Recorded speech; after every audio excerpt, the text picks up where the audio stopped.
Welcome back once again, some AP Micro Review.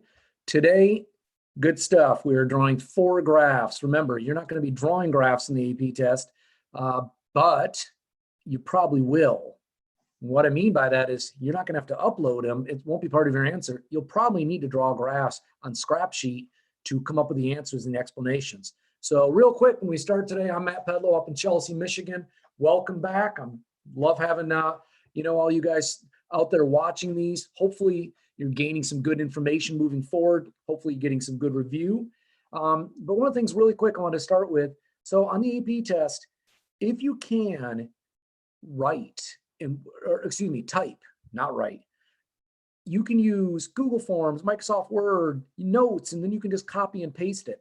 And the reason for that is since you're not going to be doing graphs, you don't risk having sloppy handwriting or you took a picture and you can't really see if it's typed on your phone and you just upload that into the system. I think that's going to be much better. So remember, you guys can easily do that because you're not uploading graphs. The other thing is, for all of you who are out there watching, today is Thursday, the 16th of April.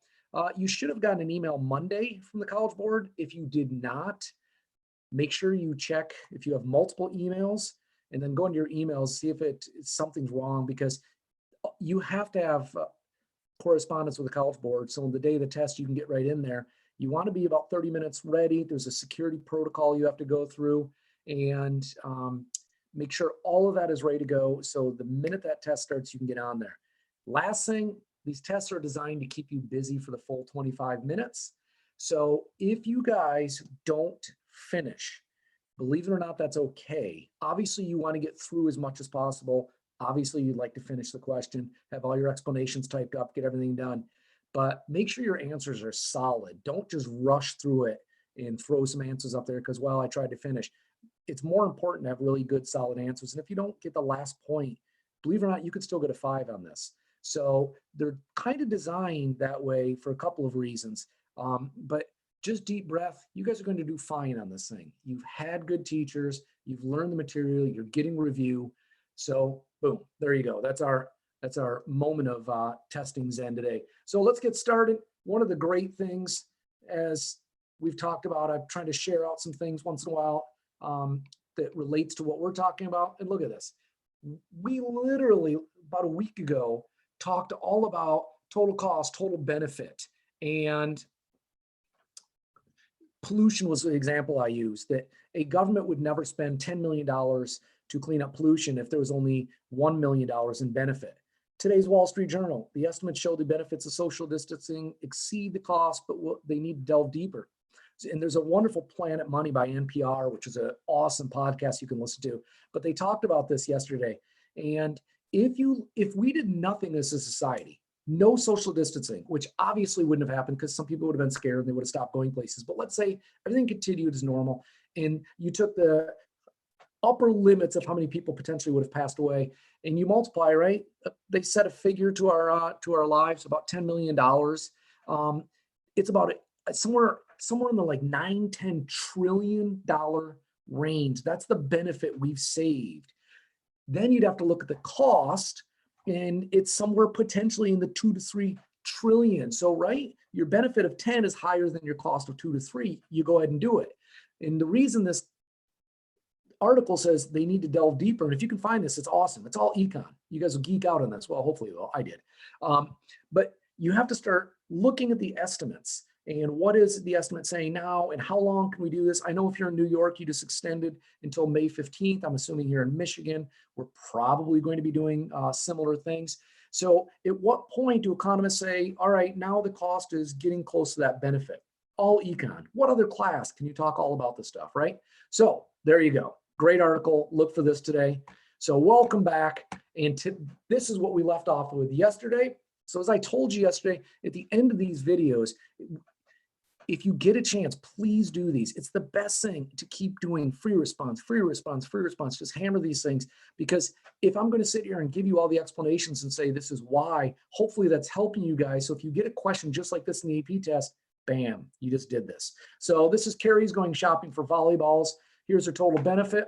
What's the one thing, right, that I keep giving you this tip? I always tell my students, when you have a total column, you always need a marginal something. In this case, it's total benefit. Let's get a marginal benefit column. There it is. So do that before you even look at the answers, right? So on your AP day, make sure you have, right? It's open notes. Yes, you can use a calculator. No, you're not going to need a calculator. And you have your phone, you can use it, but you're not going to need one unless math like this bothers you. But have something to write down so you could write down a marginal benefit column real quick. So I do this always, and I always have my kids do this before I even give them the questions. So A, calculate the marginal benefit she receives from buying the third volleyball. Boom, it's already there, right? You don't have to start doing math. The answer is $30 for a point. Calculate your total consumer surplus if she buys two. Remember, total surplus, your consumer surplus, the amount you were willing to pay minus what you actually paid. So in this case, if she buys two volleyballs, her total benefit is $95. Each volleyball is $9. So 2 times 9 is $18. So that is her cost. Her total benefit is $95. So 95 minus 18 is $77. That is her consumer surplus. She's getting $95 in benefit from two volleyballs. Carrie really likes her volleyballs, but she only spent $18. And how many should she buy to maximize her total consumer surplus? Now they're giving you a tip here. Explain using marginal analysis. So now you're looking at the margin. Okay, so should she buy one? She's getting $50 at the margin and it only cost her $9. Yes. The second one, yes. 30, 20. Now look at the fifth. She gets $10 in additional benefit if she buys 5 volleyballs. Why does Carrie need 5 volleyballs? They really haven't given us that information. But evidently she gets $10 worth of intrinsic benefit. She's really happy with that. The 6th volleyball, it cost her $9. She only got 4. That doesn't make sense. She would never buy 6. So the answer is 5. And you would say, for the answer, using marginal analysis, it's okay to say, because the 5th, the marginal benefit was greater than the marginal cost. But for the 6th, the marginal cost would have been greater for the marginal benefit. Totally fine. Okay. And then this one would be tricky, by the way, if you did try and say something like she'd buy 5.1 volleyballs. I wouldn't go there. Just say she'd buy 5. Okay. C, assume the market for volleyballs is perfectly competitive and soccer balls are a substitute for volleyballs. So it says draw a graph. All right. So you're doing this. Supply and demand, price, quantity, P1, Q1. You got that. Now, if the price of soccer balls falls, and their substitutes. So soccer balls got cheaper, and we know the law of demand. If the price falls, the quantity demanded will increase, meaning people are going to buy more soccer balls. Therefore, they're going to need less volleyballs. So the demand for volleyballs would decrease. And I know I don't have to draw that graph. It's demand shifting to the left. And then, so at this point, you should be rolling through this thing, right? If this were May 20th, you should be, oh, wonderful news. And then D, assume instead that a 10% increase in income causes demand for volleyballs to fall by 5%. So income elasticity, percentage change, quantity demanded, divided by the percentage change in income. I know that's the 315th time I've said that in the past couple of days, but it's good for you guys to know. So income elasticity would be -5 over 10. So -1/2. Okay, -0.5 would be income elasticity. And because it's negative, that means that they are inferior. And where it says explain, because there is a negative correlation. As income went up, you bought less volleyballs. Therefore, it's an inferior product. Okay? Hopefully good. Hopefully ready to move on. Big day today. So the effects of intervention. How? Price ceilings, price floors, taxes. Then we're going to do a trade graph. I have a few for your response, so get you through. Tomorrow's a little less is long. Today's kind of going to be a little bit longer. We have to get through these graphs, so stay with me. Don't you dare think about turning this thing off or pausing or fast forwarding. Just come on, just kick back, throw your feet up. Let's learn some econ. So what is a price floor and a price ceiling? A price floor is a legal minimum on the price at which a good can be sold. Now, the legal minimum gives you the example, minimum wage, okay? And so what's important about minimum wage laws, and you can see, right, we got a lot of discussion around the country about minimum wage laws, what they should be, should we raise the wage, all this kind of stuff. So you guys probably pretty knowledgeable about this stuff. And a price ceiling is a legal maximum at which a price can be sold. And the example that they always seem to use in econ is rent control. So if you see these brownstones in New York, all lined up, Um, a lot of places in New York they might have rent control on them. And what that means is when you're in an apartment, they can't raise rent via the marketplace. The government has instituted rent control. So they might say normally in a normal market, you could rent that one bedroom for $3,000 a month, but New York thinks that's too high. From now on, if you have a one bedroom, it can only be $2,000 a month. And we'll talk about what that does. So it's a maximum. 3 was, but now the maximum is 2,000. And in a price floor, it's a legal minimum. Oh, you want to pay your workers $6 an hour? You can't. Minimum wage says you must pay them $10 an hour. And those of you who are 16 and 17 are saying, that's not true. Well, believe it or not, employers can pay you, I think it's 85% of minimum wage in a lot of states until you get to a certain level. But for this example, we're strictly saying minimum wage, we're using $10, we'll keep it easy. Okay, so here's the tip. Important for you guys, keep this right here. So if this comes up on May 20th, bam, and you're welcome. Floor is high, ceiling low, okay? So a floor is a legal minimum, floor high, ceiling low. What do I mean by that? What I mean is that's where it's going to be placed on the graph. So let's go through these, okay? Here's a price floor right here. So here's a normal graph.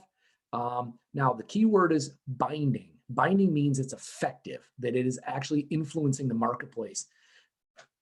Watch out. If you have a question like this and they put the price floor below and they ask you, what does that do to the marketplace?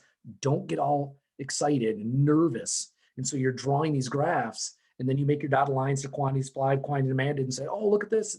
Whoa, if you own a business and you pay your employees $8 an hour and the government comes in and says, we have a new minimum wage, you may not pay them anything less than 6, and you're already paying them 8, it's going to do nothing to the marketplace. It doesn't affect you, okay?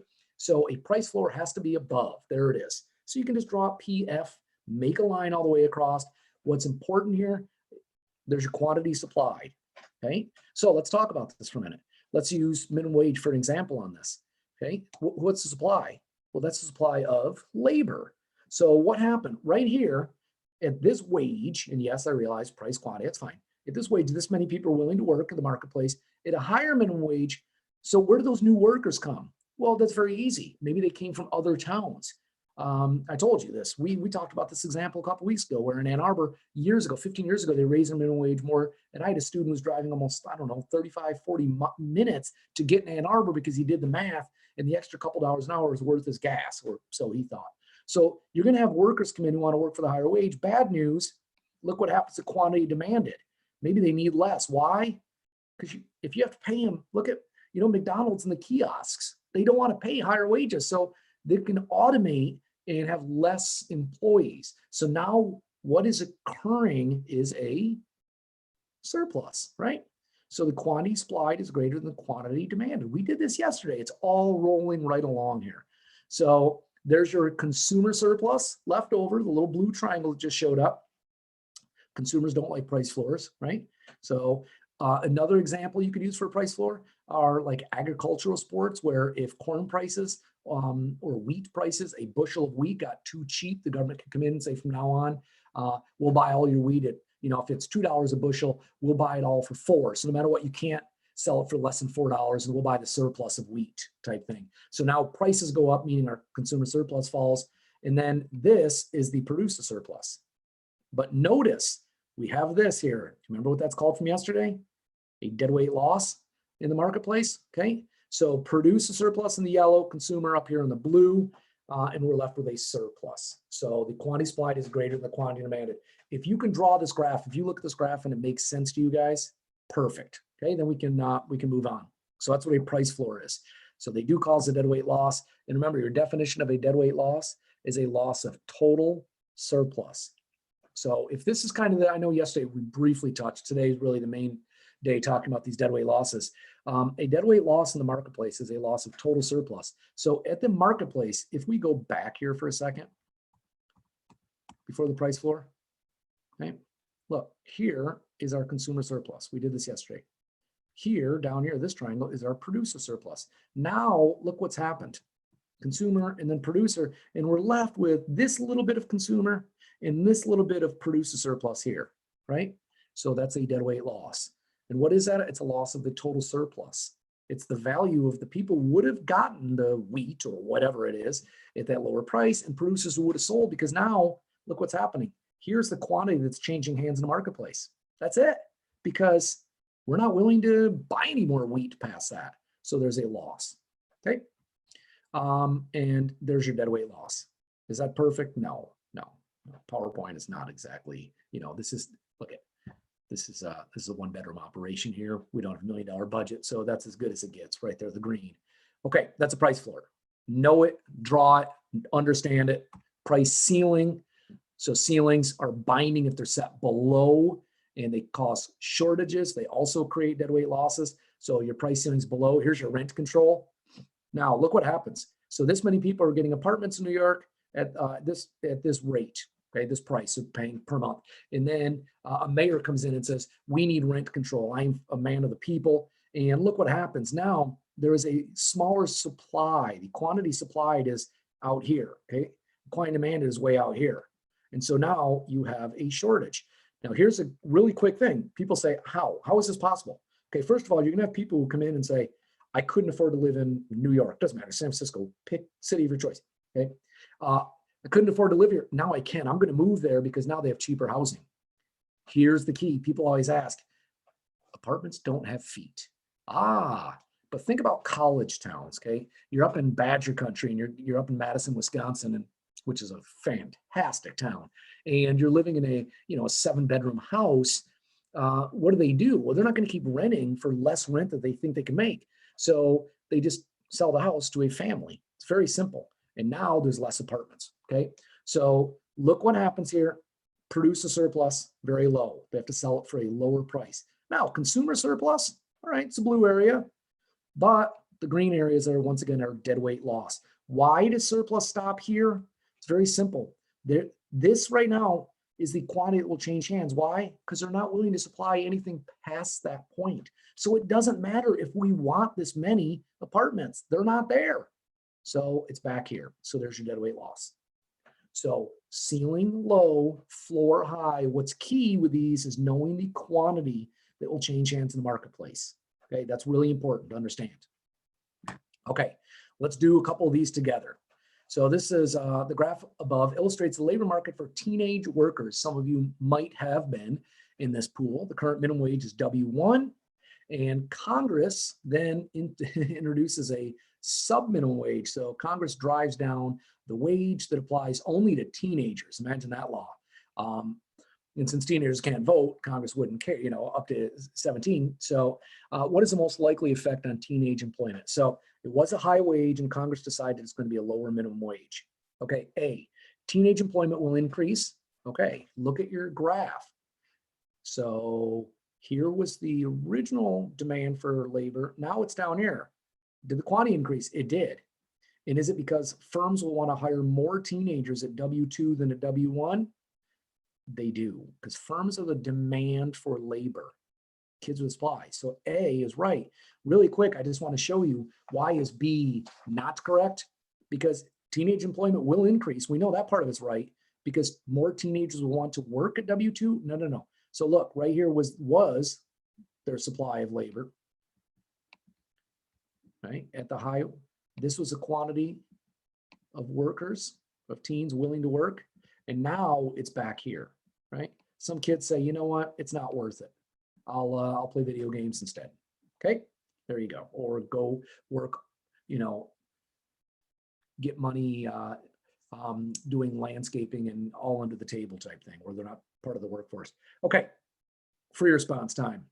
No, we're not done. Don't get too excited. We're taking a quick price ceiling, price floor break. So I'm going to do this one with you. So it says, draw a correct labeled graph of the milk market, show the price floor.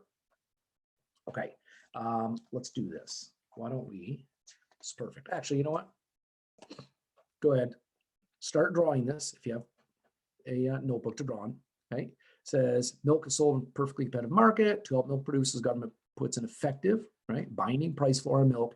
And so they're going to keep selling the milk. Okay, so draw your graph. So here you go. I'm going to do this right here with you guys, because the only, I think like A, you have to draw the graph.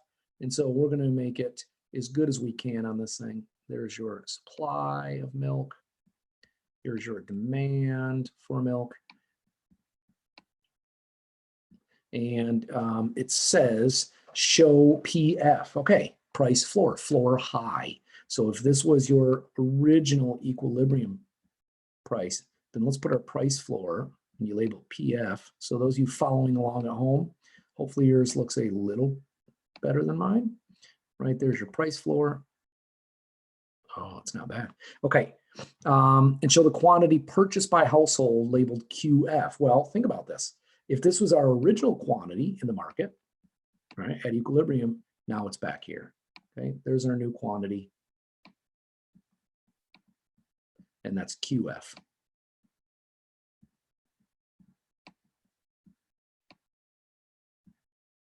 I know this is painful to watch. It's painful to do. Okay. Is the market allocatively efficient? Remember, allocative efficiency, where marginal benefit equals marginal cost, where price equals marginal cost. That's found right here at equilibrium. We are no longer there. Why? Because at this quantity, here is my marginal benefit. It's my demand curve, right? My marginal benefit is up here. My marginal cost is over here. So you would say no, because marginal benefit is greater than marginal cost at that quantity. Okay. So look again, your marginal benefit is your demand curve, right? Your marginal benefit, the maximum I'm willing to pay. It's the additional benefit I'm willing to pay. It's a price right here, but my marginal cost, which is the additional cost to produce, blah, blah, blah, each additional one is way down here. So therefore, I'm not allocatively efficient. Right there, I would have been at equilibrium. And then C on your graph, shade the area that represents total producer surplus. Okay. So easy enough. I don't know how to shade this in real quick, but it's going to look kind of like this. Okay. And hopefully your shading looks better. Now you can understand why the College Board decided not to have you guys upload graphs.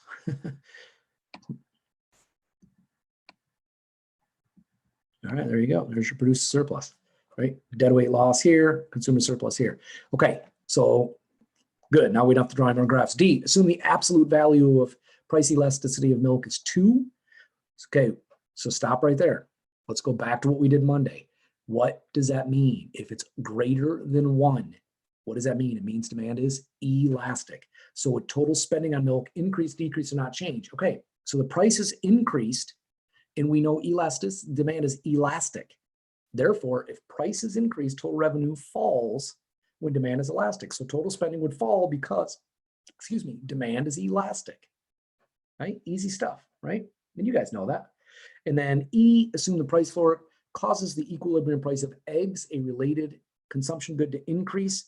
How could that happen? How, if the price of milk increases, could it cause the price of eggs to increase? And they're telling you, draw the market and show the effect of the price floor. Okay, so think about that for a minute. So draw your graph, you draw your market graph. What must happen? If you want to pause this for a second to think about this, go right ahead.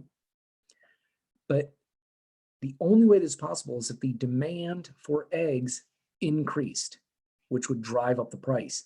And that gets you down to E2. What term describes the relationships? They must be substitute goods. The price of milk increased, people went out and bought more eggs because they were cheaper. Now the demand for eggs is increasing, driving up the price of eggs. Okay, and I'm not drawing that graph because it's simply an increase in demand. You guys got that. So is that something that can be asked on May 20th? Absolutely. It's a wonderful question.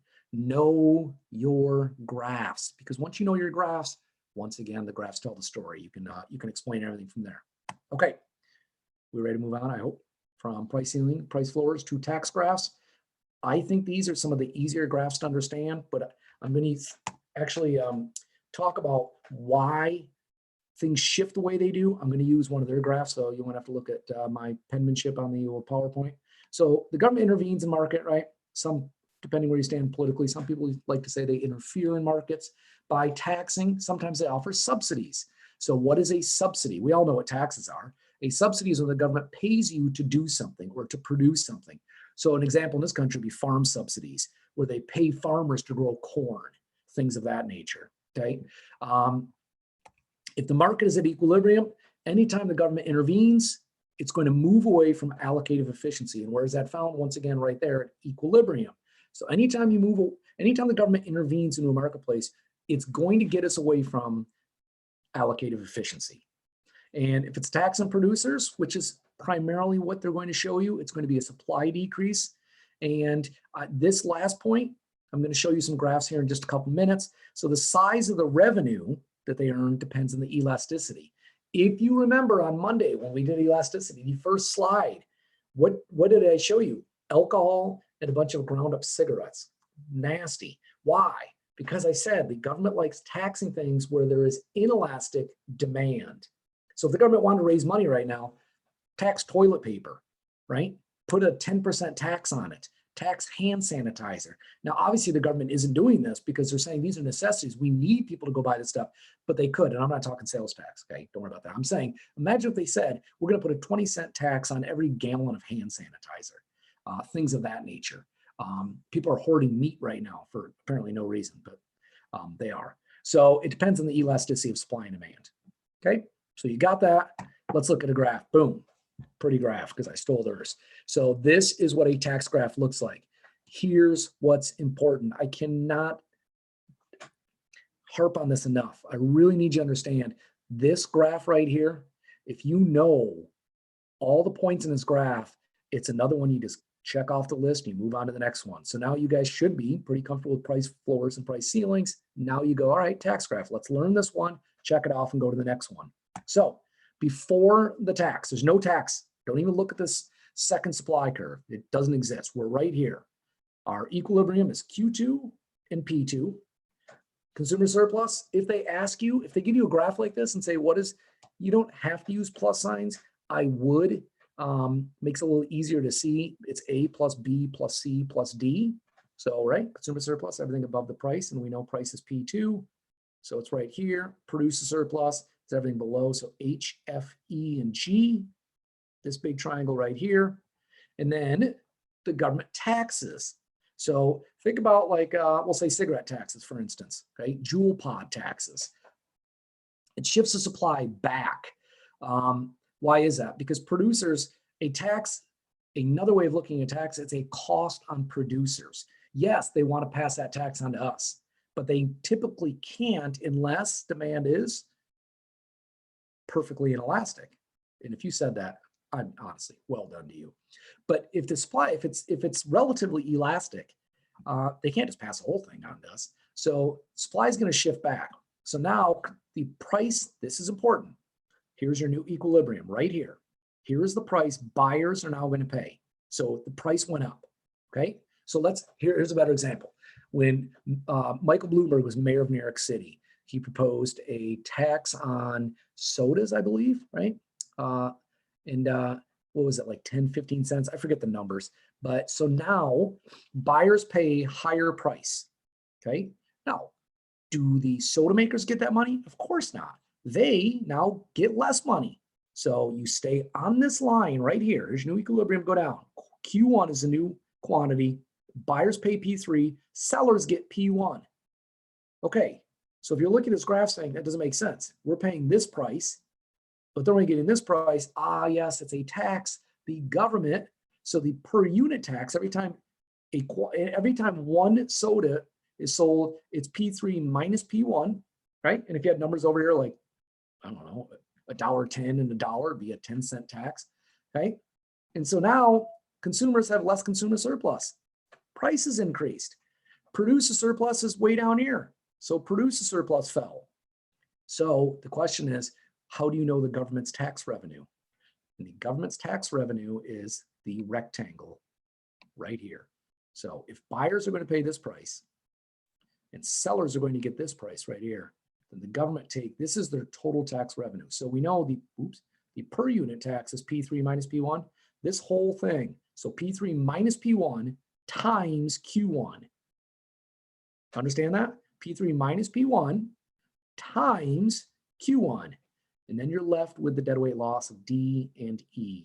We lost surplus. D was consumer surplus. E was producer, but now we're at this quantity. So that surplus is lost. And so our total tax revenue, you would either say it's B plus C plus H plus F, or P3 minus P1 times Q1. Look at this graph, understand it, check it off. So this should have been, in my opinion, tax graphs are some of the easier graphs because it just makes sense. Buyers pay higher prices. We don't like taxes, right? Do the people in New York, were they excited about this? No, of course not. Were producers excited? No, they made less money. Did the city make a ton of money? No, not nearly what they thought they would. And was there a deadweight loss? Yeah, there was a large deadweight loss. There's a loss of the soda people were going to buy. They would have gotten some surplus on that, and producers would have sold more, but they didn't. Okay, so that is exactly what happens with a tax. So now, really quick, if demand is quite inelastic like this, look what happened. Here was our original quantity. Here's our new quantity with the tax. Did it shift a lot? No, right? And here, look at what happened on this one. I want you to notice two things here. Look at the size when the demand is elastic. Look at the quantity change. It's very large. People stop buying the goods. You can't tax pencils.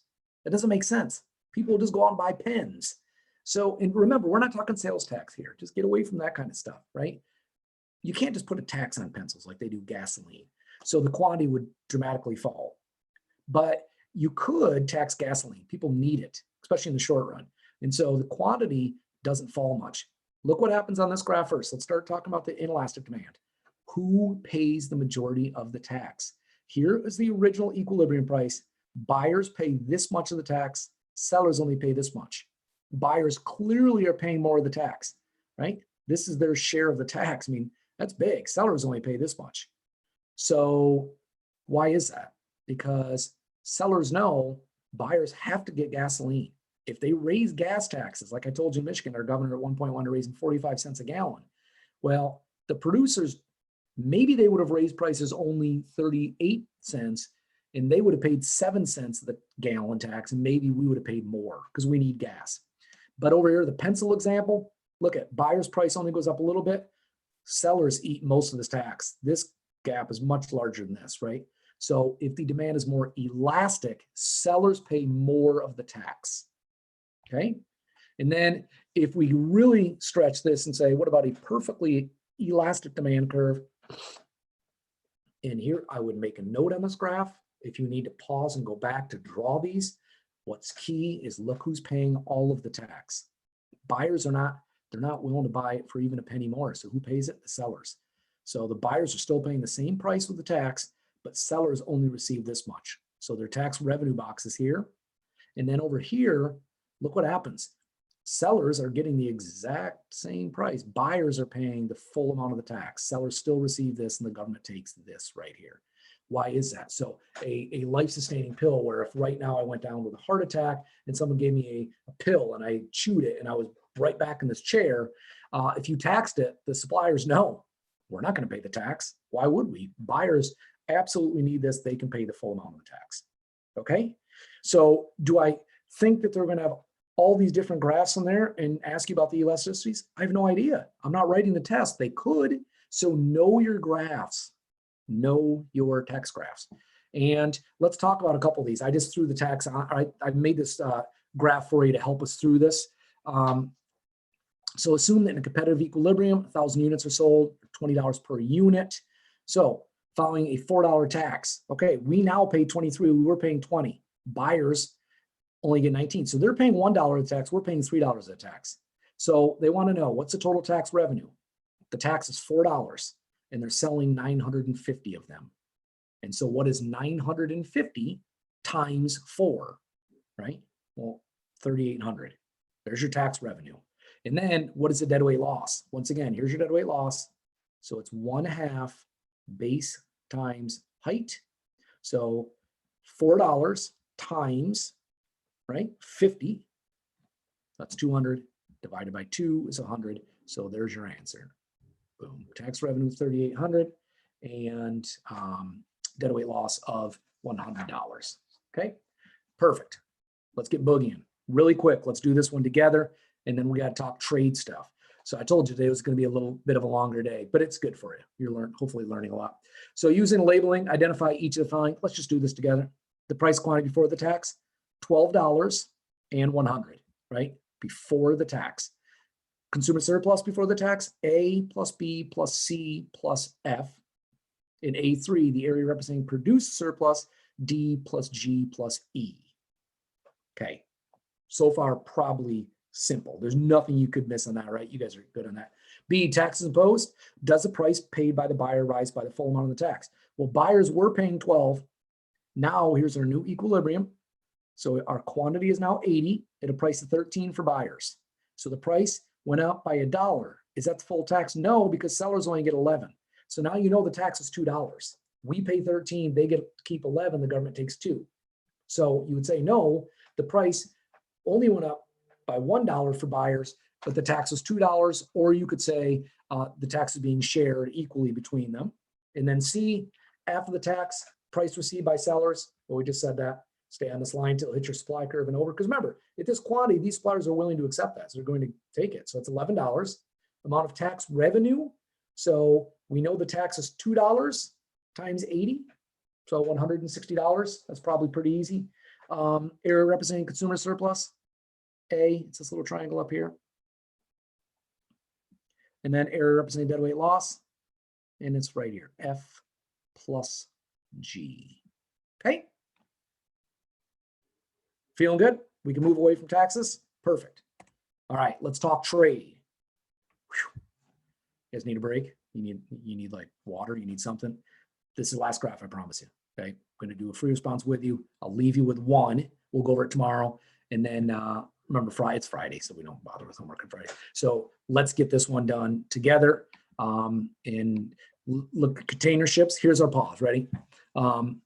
So you guys all know what those containers are on the back of those ships, right? If you look closely, what do they look like? A lot of people don't know this. They just think that they just go on ships all the time. But no, those are rail cars you see on trains. So see the big blue cranes? A lot of times those will come in, they'll pick those up and put them and set them right on a train. So if you have, like in Chelsea, we have a train that runs right past the Jiffy mix factory. So, 3 times a day, 4 times a day, trains go through.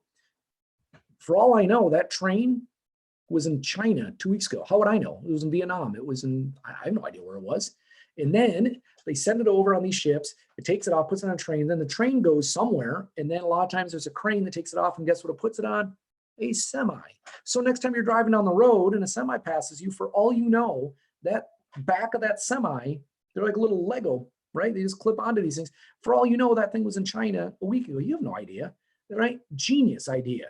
These container ships, if you've never been to the ports in Long Beach or up in New York or in Charleston, they are beyond description how massive these container ships are, because we do so much international trade. So we know that we trade, right, based on comparative advantage. We're trading goods and services, but why do we import goods? It's because we can find, so in a non-econ answer, because I can find the good cheaper elsewhere. That's why I import goods.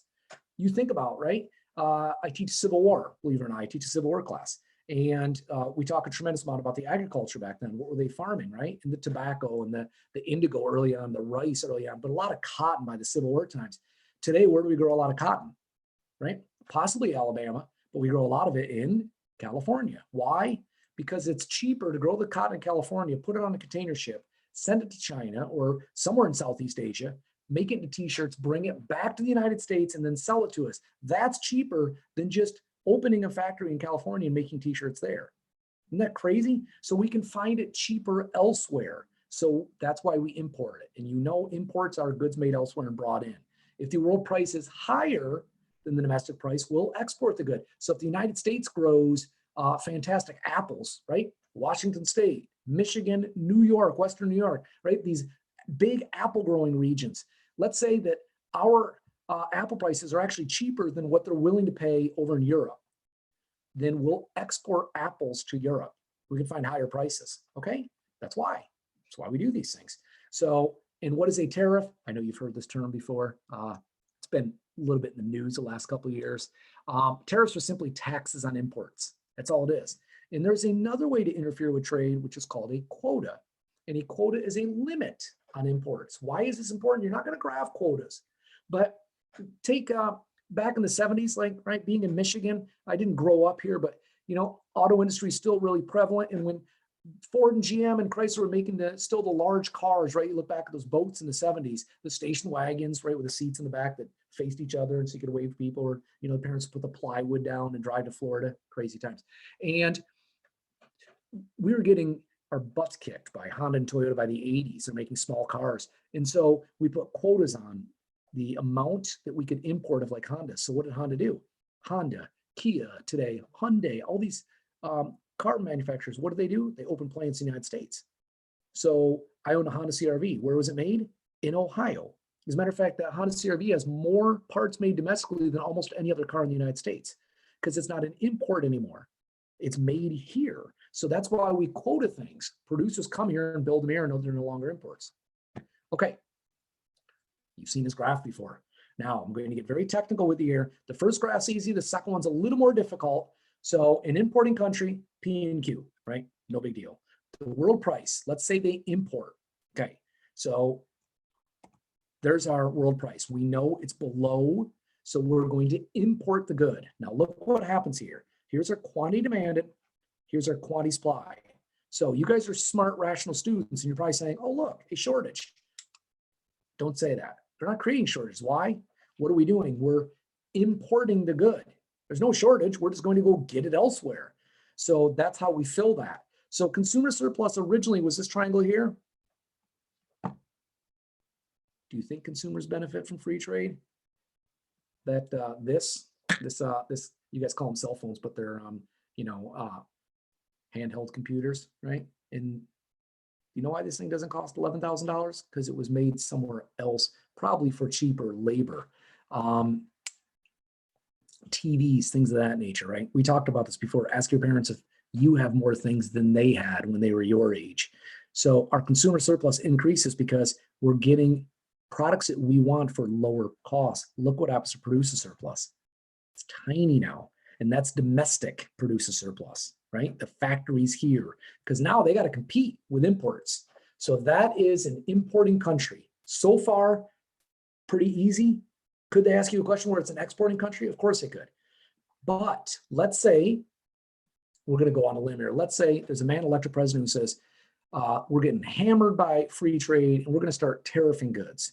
Okay? And at the end of the day, and we've done this. This is not like President Trump thing. He didn't come up with tariffs. We've been tariffing goods that's how they used to raise all the money back in the day when the country was founded. So tariffs have always been out there. They're a tool that some presidents use more than others. And why do they do it? To protect domestic industry. So if Russia's dumping steel onto the marketplace, perhaps we put tariffs on Russian steel coming in to protect jobs in Pennsylvania and Eastern Ohio. That was done. So look what happens. Here's a world price. Okay. So once again, where are tariffs? Well, where would the price have to go? It's a tax. It would have to increase. So on your graph, draw a new price going right above it. PT. We're going to call that the price with the tariff. Now, notice what I did here. I'm instead of quantity demanded, I'm just going to label these 1, 2, 4, and 5. Just stay with me. You'll see why. Okay. So the quantity. So at the new price, we are no longer here. Okay. That was the old graph. With a tariff now, this is the quantity domestic firms are willing to produce. Look what happened. It increased from Q1 to Q2. Those jobs in Pennsylvania with the steel, they hired more people. They're making more steel now because they can sell it for a higher price. So now they can go back and rehire those people. Okay. That's the idea when President Trump talks about tariffs, getting jobs here in our country to increase. You can look at this graph. Look what happens to our demand. Not that you and I demand steel, but it doesn't matter. Car companies, whatever. Okay, it falls. Why is that? Because it's a higher price. Law of demand says the quantity will fall. So the quantity demanded goes from Q5 back to Q4. Okay. Now, what is that gray box? That is our tax revenue box. The gray box, that's the amount. Remember, it's a tariff. So if we're going to, let me show you something. This is what domestic producers, Q2, are willing to produce. You and I want Q4. So we have to import Q4 minus Q2. But we're also paying a tax every time we do, and that's the tax. And if you had numbers over here, you could easily do the math. So the gray boxes are tax box. But you're left with these two little green triangles. Now, hopefully you don't think green with deadweight loss, but that's the theme of today. So the green little triangles are going to be our deadweight loss because they are no longer surplus. Okay, they were surplus, but they no longer are. There's consumer surplus, still bigger than original, but now smaller than it was with just free trade. And producer surplus has increased. It was this little triangle. Now the domestic producers, have gotten more surplus. Why is that? Because they're selling their good for a higher price now, okay? So if you look at this graph, this tariff graph, and you're like, oh yeah, simple, right? Consumer surplus is bigger than it originally was, but smaller than it was because consumer surplus at free trade was this whole thing. Producer surplus, now the tariff has increased, the government got their cut, and there is deadweight loss. Then you are golden. So let's do, this is the perfect. What time we got? Oh, perfect. Almost done, I promise you. Let's do this in 2 minutes so we can get you guys out of here, okay? So sugar is traded and the world price is $2, okay? So we know they're going to import, right? So at the world price, how much are they importing? So just go across. The quantity demanded is 14 million pounds. That's how much sugar we want. Producers, they only want to produce 2 million. We need to import the rest. That's 12 million pounds. Okay, so far so good. Probably an easy one. B, if they impose a tariff, and so now it's up here at $4. Okay, what's the new level of domestic production? Just go out to domestic supply, 6 million. So all you're doing is going on that line to your supply curve and then straight down. So right here, 6 million. Calculate consumer surplus. You must show your work. Now this is after the tariff. So it's going to go from here, 9, all the way down to right here and then over. So this is your new consumer surplus ish. And if you do the math, 9 minus 4 is 5, times 10 is 50, 1/2 base times height is 25. Okay, and then calculate the total tariff revenue collected by the government. Okay, so it's this box right here. I'm going to shade in your tax box. So the price is $4 and it was, it was 2. So now the government's getting $2 every single time. Okay, and how much are we importing? Well, at $4, they're not willing to produce 6, but we want 10. So we have to import 4 million times $2. So it's $8 million. And on your AP test, don't forget to look at things like millions. Okay, right? So we're importing 4 million times $2 each, 8 million. And then C, great question. Given the world price of $2, what tariff maximizes the sum of surplus? 0. Tariffs do not maximize. They get us farther away. At allocative efficiency, where marginal benefit equals marginal cost, we have maximized our total surplus. Any tax is going to move us away from that. So the answer is 0. There is no tariff that's going to maximize surplus. Whew. That's a lot. That is a lot. That's 47 minutes of straight gotta know, gotta know, gotta know. Okay. Here's your homework. Go ahead. As soon as we're done with this, go back, pause this. It's a trade graph. Hopefully you guys should at least now feel a little more comfortable. If you need to back it up even further and go through what I did again, because I know we went through this kind of fast, but once again, this is some review for you guys. Woo, long day. It's the longest one yet. So, and get you out of here. You guys, once again, thank you as always for coming. I hope that I will see you again tomorrow at 3. Hopefully we didn't scare you off today with this long one. Tomorrow, a little lighter day. Monday, even lighter. And that's good news. And then we'll get into the nitty gritty, the big stuff, the market structure stuff.